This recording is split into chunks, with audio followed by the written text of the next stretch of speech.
So in this video, I'm going to be talking about how you can be a better Viper on T-side split, more specifically, how to be a better lurker with Viper. Now, I'm going to break this down into really easy ways to kind of like understand how the lurker role is played, how to use the utility as a lurker, and then your overall job and like impact as a lurker. So first off, starting off with how to lurk. Lurking is about, or one poor aspect of lurking is taking space that's given for free. Now, one example I want to use here is we see here in this round that I'm going to be talking about later on, we see here that there's space that's given for free from the crew team, the crew esports. So we see here that they're willing to give up garage, they're willing to give up kind of, A main and ramp. Maybe they're going to go for like a quick jet peek or jet's just holding this angle, but we see here that there's space to work with. We see here like there's space for the there's space for the T side to kind of just walk up and then get control of that space and then exec or get an entry and then go from there. Right? So that's one aspect. You need to be able to take space that's given to you for free. The second is being able to create presence to cause rotations. That can either be through getting an entry, that can be through using your utility, it can be through making a lot of noise. For example, if Dapper gets the kill on this Astra here, it's going to pull these two to rotate. If he, runs up, and makes like a bunch of footsteps around here, around here, around here, and he starts spamming through the wall, it can make them think that it's going to be like a B hit, so maybe the Sky or Raze will rotate, maybe like one of them will just come back here and drop Hell. Third point being, you have to be able to adjust to the extremities or to the play of the CTs from the extremities. Now, an extremity is usually a position where it's like the edge of where your team's going to set up, so you can have a default that's like towards A, and the extremity is mid.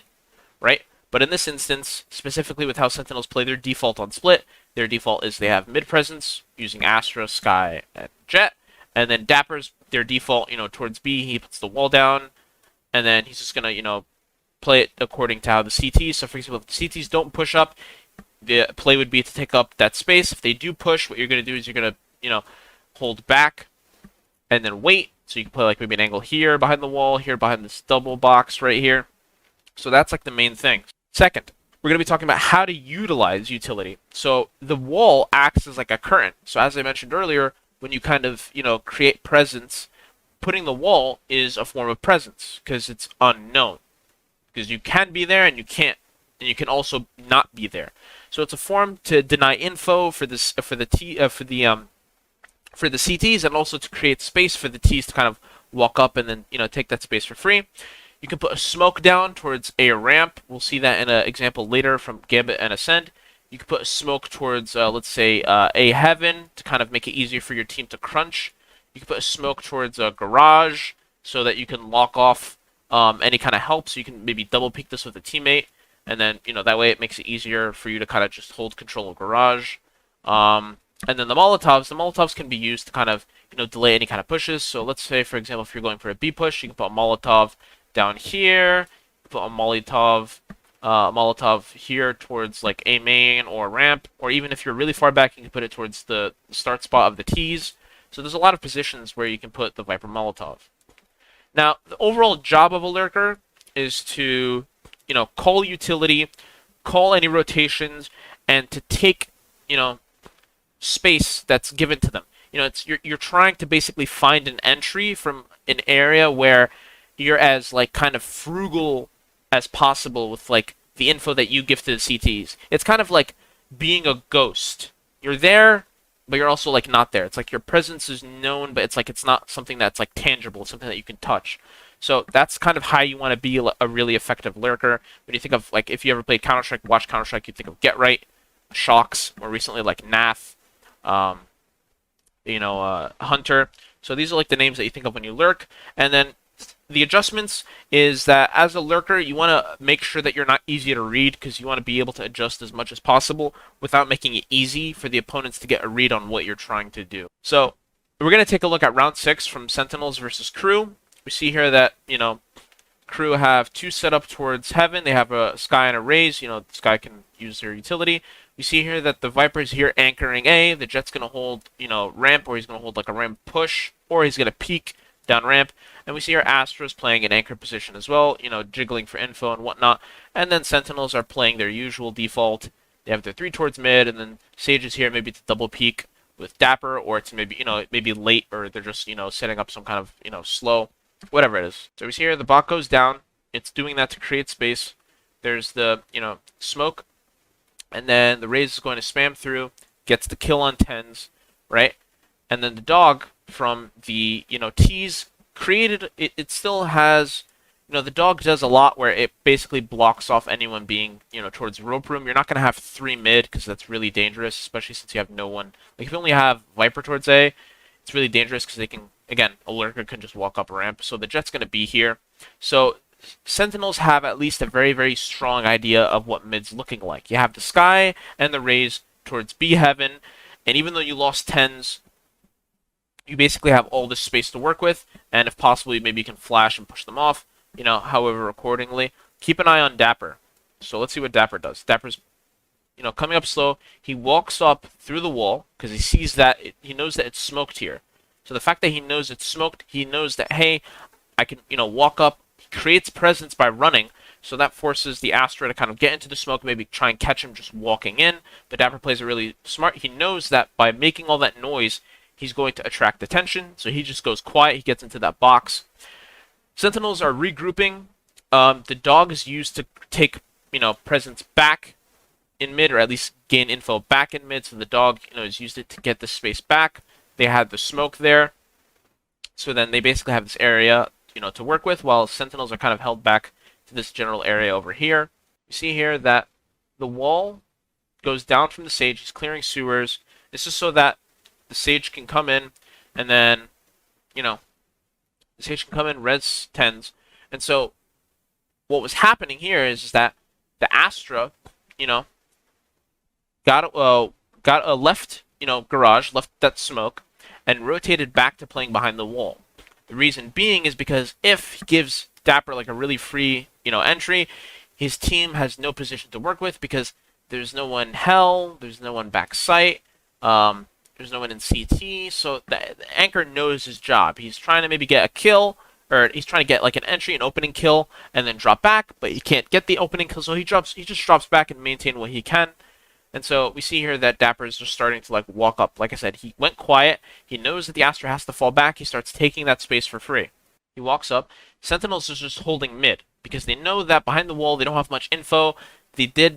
Crew did flash. They did use the dog, so they don't know who's in mid. Could be behind this wall right here. Dapper's walking up. He spots the Astra. So for him, he thinks, okay, I have all this space to work with. He pops his ult, right?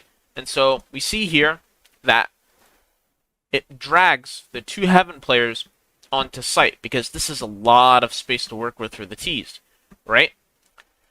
And on top of that, none of the CTs are going to play really deep positions in this pit because they're going to take a lot of damage, and it's going to make it really easy for the T's to just come in and start spraying, and then they can easily just die to some random spray through the through the pit.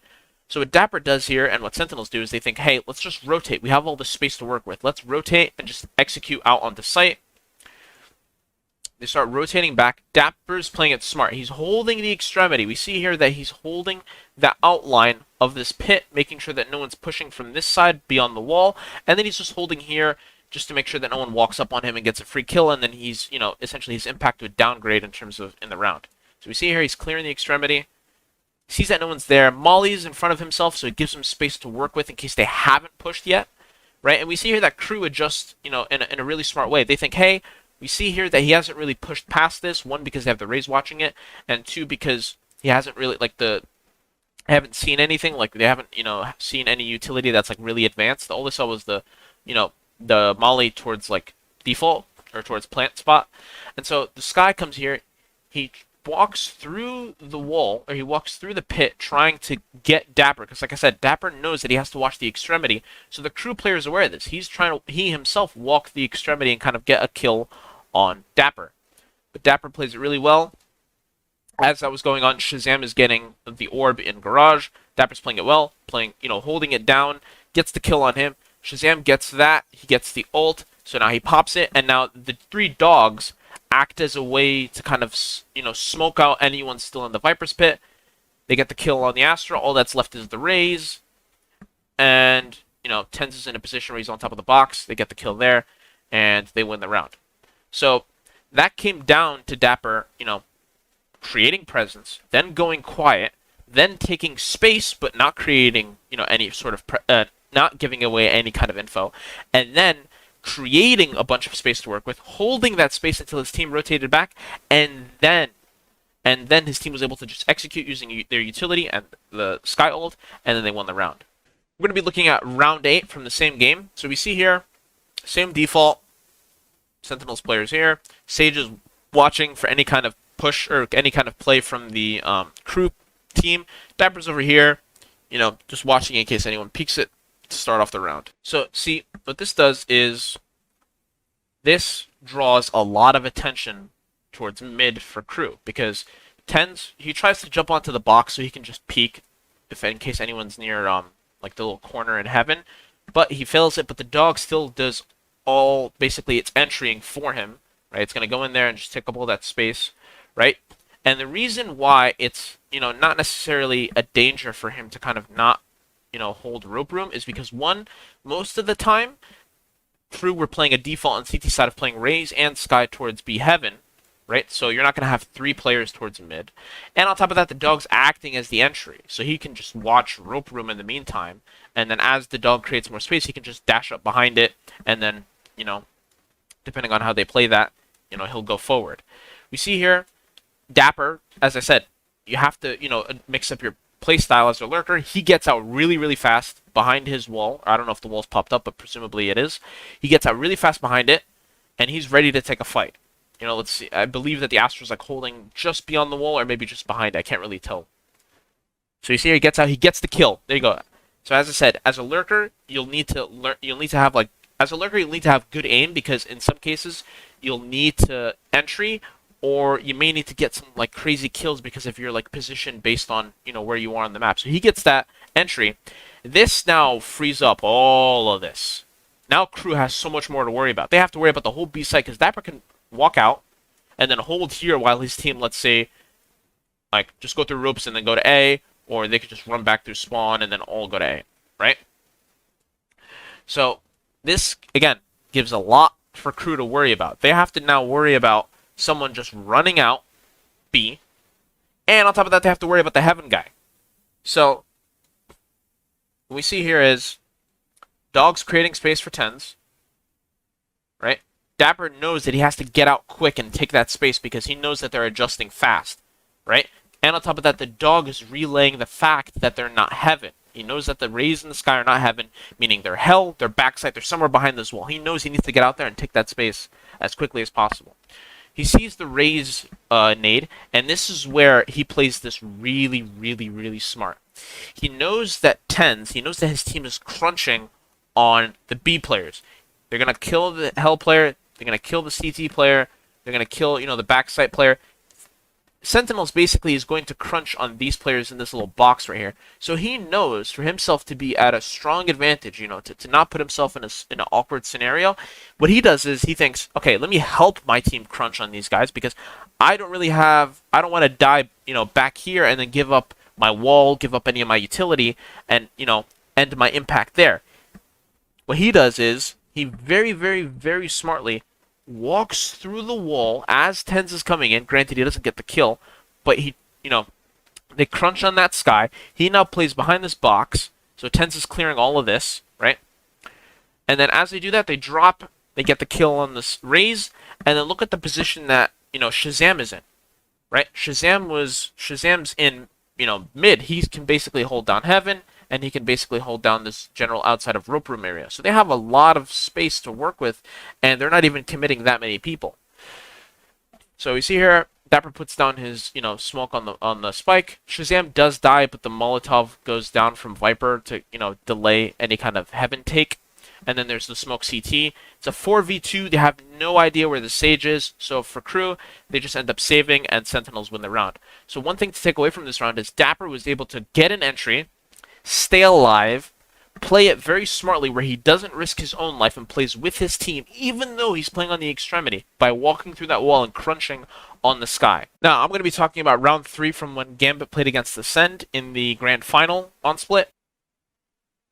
So we see here, Chronicles holding for an aggressive play. There's the one-way smoke. It blocks off. It gives Zeke the ability to kind of hold while he's getting the orb, right? So, as that's going on, the dog went up from Gambit, so now it creates space for the Jet to work with. He's not taking up all that space for free. Ascend realized that, hey, we've lost so much space mid, we need to be proactive and take space back. So what they do is they use the Boombot. The Boombot's going to clear this little corner right here. The Flash is now going to come across and flash, Killjoy. And so it's going to be a very easy and free opening kill, right?